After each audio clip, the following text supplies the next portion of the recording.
much better chance of supplying the student exactly what he or she needs. Probably the worst problem, though, with the grammatical syllabus is that it's boring. It's very hard to present messages that are interesting and comprehensible to people when our hidden agenda is the relative clause or any other rule.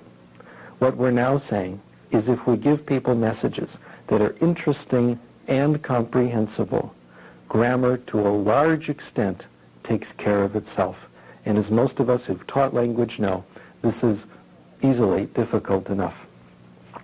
A final hypothesis will conclude the brief review of fundamental aspects of the theory for us. It's called the affective filter hypothesis, a term I borrowed from Dulé and Burt. To go over this hypothesis, I first need to give you a very brief review of what we know about affective variables.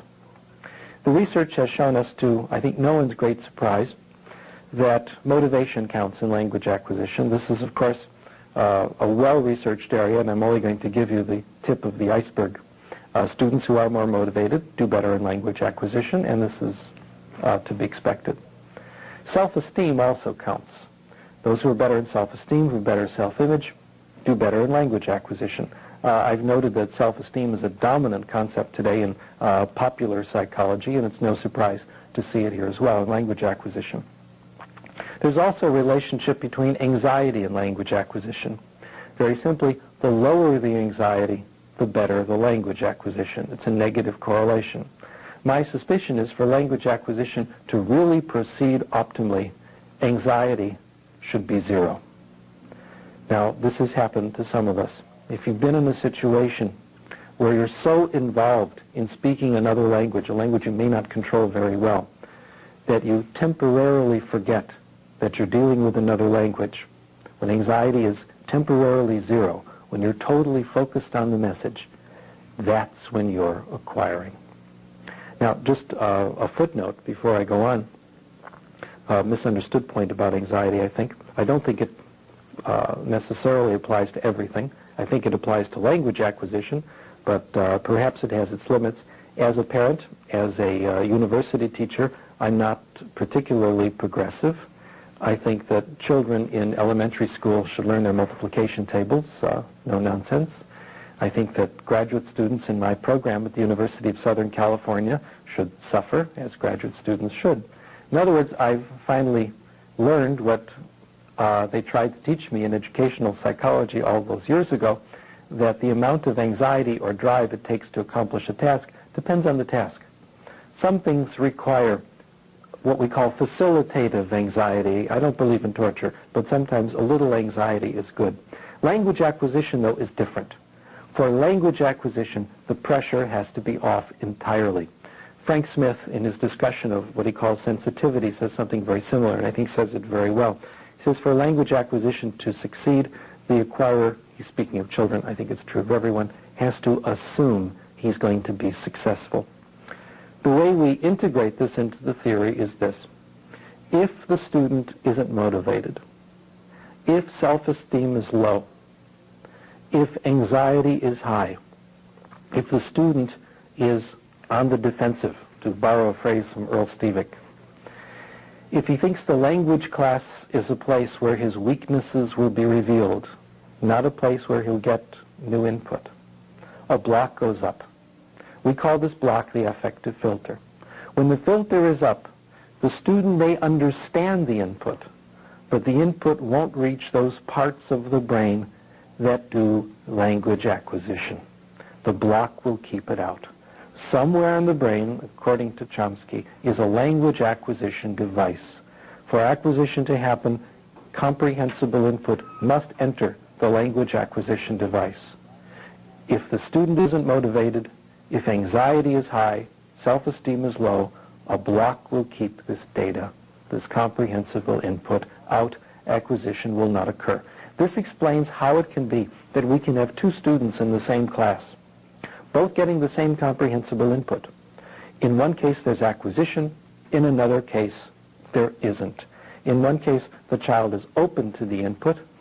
In the other case, the block keeps it out. Let me now summarize in a minute what just took me 20 minutes to say. We acquire language in one way, when we get comprehensible input in a low anxiety situation. Now, if this is true, we then have to consider how we should teach it. The first question that comes up is whether we even need language classes at all. Most people say no. Most people don't believe in language classes. And if I phrase the question correctly, I'm sure that some of you will find yourself not believing in language classes. Let's say, for example, that you're at a party. Someone discovers that you're interested in language, and of course they say to you, you know, I've always wanted to learn, let's say, French. What do we tell them? Go to the local school and take French 1, go to the university and take beginning French, go to the private language school and take beginning French. We don't say that. We say things like, go to France, go to Canada, go to Quebec, go to the country. It seems reasonable, but it's bad advice. Let me give you my situation. Even though I live in Los Angeles, California, I don't speak Spanish. Que lástima. What would happen if I went to Mexico, which is 2.5 hours away, to try to learn to speak Spanish? I wouldn't understand anything. It would simply be noise. It would be a waste of time. But if I went to a well-taught Spanish class, a class taught correctly, the first day I could get 45 minutes of comprehensible input. That's what language classes are for. Language classes are designed to give you the comprehensible input that the outside world can only give you with great difficulty. The beginner belongs in a language class. A beginner can get more from 2 days in a language class than a week or 2 in the country. Now, let's say I take 2-3 semesters, say 50 to 100 hours of comprehensible input Spanish. Then I go to Mexico. It's a different story. I can understand a little bit. I can understand when people speak to me. I can have conversations, which are very good ways of getting comprehensible input. I can read a little bit. I can then use the outside world to get more comprehensible input. The goal of the language class then is to put you in a position so you can go to the outside world and get more comprehensible input. Now, when I first get to Mexico, after 2 or 3 semesters, my Spanish will not be perfect. I'll make mistakes. The goal of the language class, of the beginning language class, is not to make you perfect. The goal of the language class is to make you an intermediate, so you can then get more comprehensible input from the outside world. Now, in case you think this is a lowering of standards, I think it's nothing more or less than a common sense philosophy of education we all subscribe to. When those of us who are out in the field finished our university, our college language training, of course we weren't the polished professionals we are today. If your career has been anything like mine, I've learned 3 times as much every year on the outside as I did all through college, of course. But my university training was necessary. Without it, I could never have begun my career as a professional professor and researcher. The same thing is true with the elementary language class. The outside world is more valuable. Acquisition will come faster on the outside. But our goal is to put students in a position so they can take advantage of the input on the outside. Just a brief review of what's going on now from my point of view in elementary language teaching. At the elementary level, I think there are some fine methods that do what they're supposed to do. They provide comprehensible input in a low anxiety situation. And from what I can tell in reading reports in the professional literature, these are the superior methods. Students are doing better in these methods than they do in grammar programs, what we call drill and kill programs. The methods that seem to work, where there is a lot of comprehensible input, low anxiety, etc. The one I've been connected with is Tracy Terrell's natural approach. James Asher's total physical response method is another one, and Professor Asher has, I think, collected massive empirical evidence in favor of his method. And again, I think it works basically because it provides comprehensible input. I'm very positive about Suggestopedia, Lazanov's method developed in Bulgaria. Again, in fact, the research reports I've read from the United States confirm that it's a good method. I think it goes a long way toward lowering the affective filter and providing comprehensible input. As good as these methods are, they're probably not enough. They don't bring students to the point where they can actually use the language on the outside in sophisticated situations, in academic situations.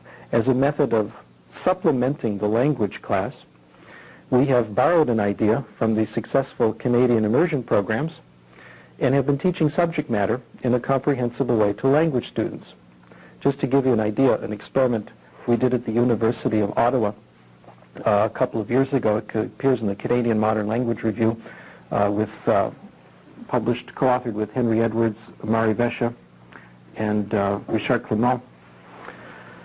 We took English-speaking students and French-speaking students at the University of Ottawa, a bilingual university, and taught them psychology in their second language, in their weaker language. The English students took psychology courses in French. The French students took it in English. These were students who were not very advanced, but they weren't beginners in the second language. We found that the students not only learned as much psychology as comparison students, they improved their language competence very satisfactorily.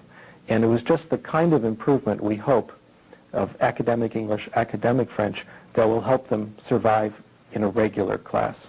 So, in other words, they got lectures in psychology made comprehensible in the second language, and they acquired language and subject matter at the same time. Other people have since confirmed our results.